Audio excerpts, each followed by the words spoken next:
On va maintenant que la structure est quasi assemblée passer au montage des moteurs Y.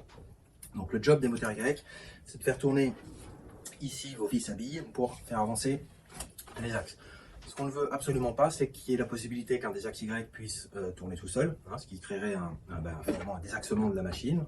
Si vous avez un côté qui avance, vous allez très vite mettre de la contrainte sur l'axe X.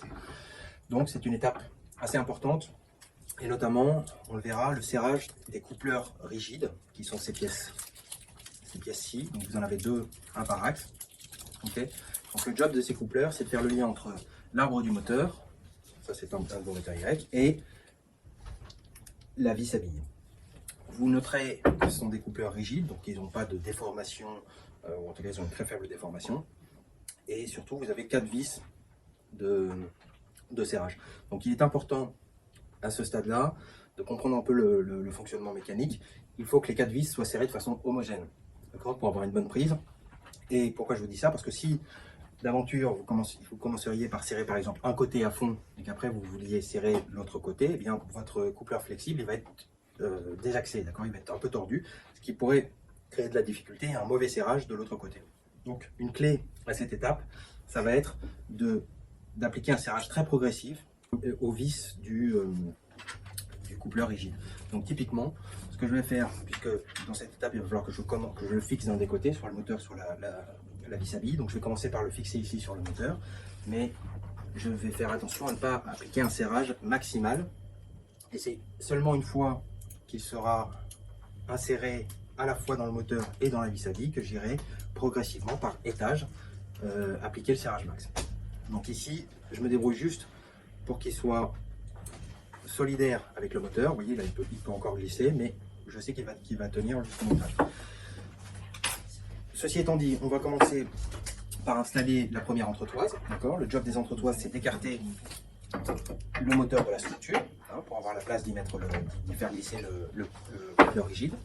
Donc on va installer les deux entretoises de part et d'autre de la machine.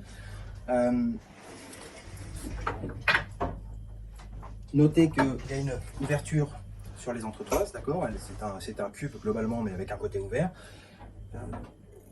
La seule fonction de cette ouverture, c'est quelque part de vous donner accès au coupleur et aux vis du coupleur.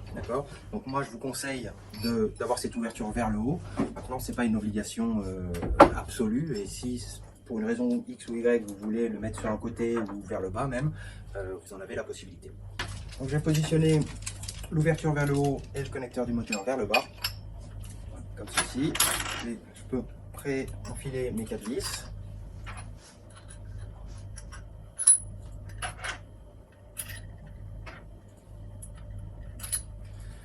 Je vais venir aligner le tout pour rentrer l'autre extrémité du coupleur dans la tissuité et ensuite tout simplement serrer les vis. On est un peu aveugle, donc c'est parfois un peu difficile de trouver les alignements pour les vis. Je vous conseille de commencer par serrer les deux en diagonale, par encastrer les deux en diagonale, puis vous attaquez après à l'autre diagonale. Et dans tous les cas, insérez toutes les vis avant d'en serrer une. Encastrer toutes les vis, insérer toutes les vis dans le filetage avant d'appliquer le serrage, ça vous permettra d'avoir toujours un peu de marge de manœuvre. Une fois qu'elles sont toutes bien insérées, vous pouvez serrer. Vous pouvez tourner à la main à l'intérieur le coupleur rigide pour vous assurer que les vis pointent vers l'ouverture, vers la fenêtre. Et après, on peut appliquer un couple de serrage assez élevé à cet endroit, puisqu'on est dans une plaque en acier. Donc une fois que mon moteur est bien inséré sur mon entretoise et vissé à ma plaque, je vais pouvoir appliquer le serrage du coupleur rigide. Donc on a, pour rappel, 4 vis le long du coupleur. Alors là, c'est important que vraiment vous fassiez attention. Ce qu'on veut, c'est pas serrer comme une mule cette première vis qui va avoir tendance à tordre le coupleur et à rendre ces dernières vis très difficiles à insérer.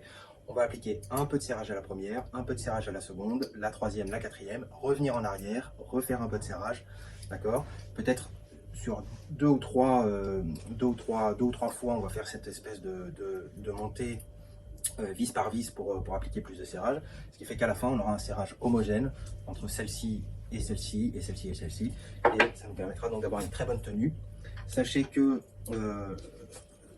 dans les causes classiques de mauvais usinage entre guillemets ou d'erreur d'usinage, il n'est pas rare qu'on trouve un mauvais serrage du coupleur en cause, qui fait que eh bien, on peut avoir un moteur qui tourne, qui entraîne sa partie du coupleur, mais qui n'est pas suffisamment serré sur la vis, qui fait que le moteur finalement tourne dans le vide. Vous vous retrouvez avec un côté de la machine, par exemple l'opposé qui avance, et ce côté-là qui serait stationnaire ou qui ferait moins de distance. Donc si vous rencontrez ce type de problème, tout de suite, posez-vous la question, est-ce que mes coupleurs sont correctement serrés? C'est un point vraiment très important pour la précision de vos usinages et le bon fonctionnement de votre machine. Donc, je serre mes 4 vis raisonnablement. Je reviens sur chacune d'entre elles pour appliquer encore un peu plus de serrage.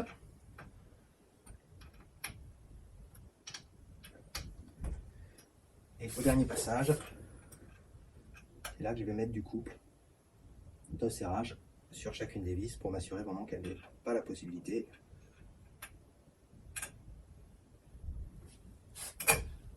de se dévisser ou de faire en sorte que le coupleur soit lâche sur la tige.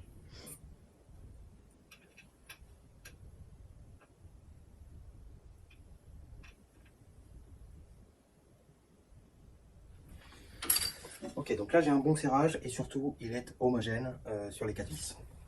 Une fois que c'est fait, on peut passer sur l'autre axe Y. Donc toujours le même topo, j'insère mon coupleur rigide sur la partie moteur, sans trop le serrer, juste pour qu'il tienne dessus.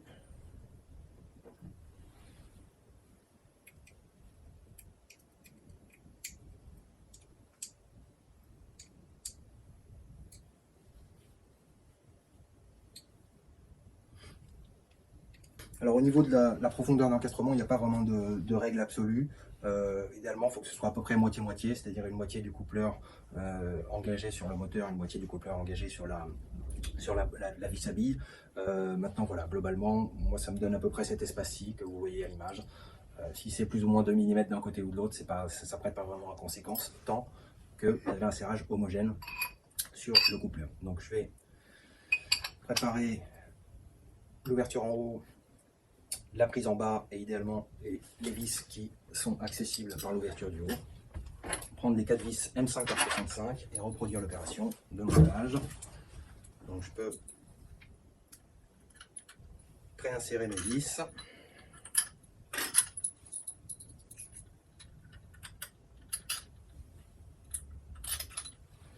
Okay. Venir ici encastrer le coupleur dans la vis à billes. Chercher les filetages. D'abord en diagonale.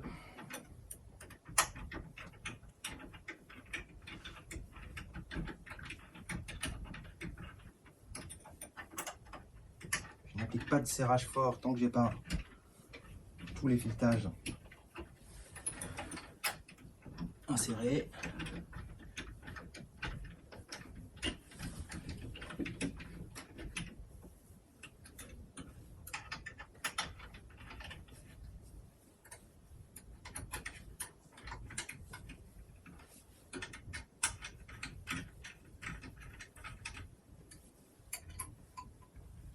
Une fois qu'ils sont tous les 4 pris, je vais renforcer un peu mon serrage pour qu'il soit définitif.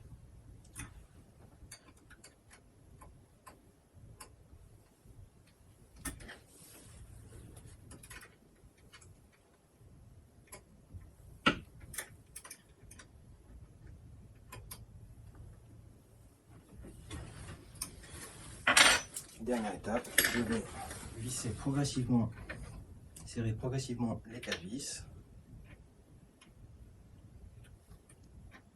en montant le long de mon coupleur.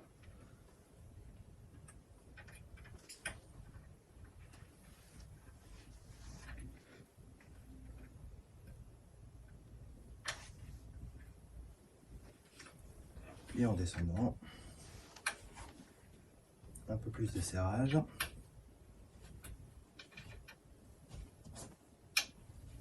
Et Et je fais une dernière passe pour vraiment appliquer un couple élevé.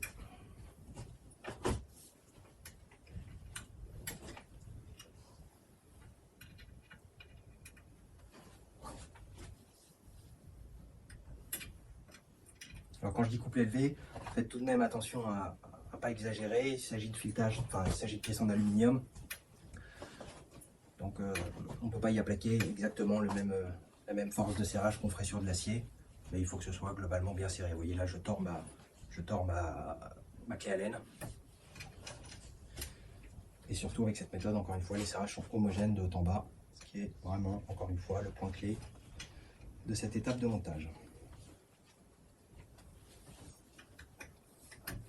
Voilà, vos moteurs sont montés.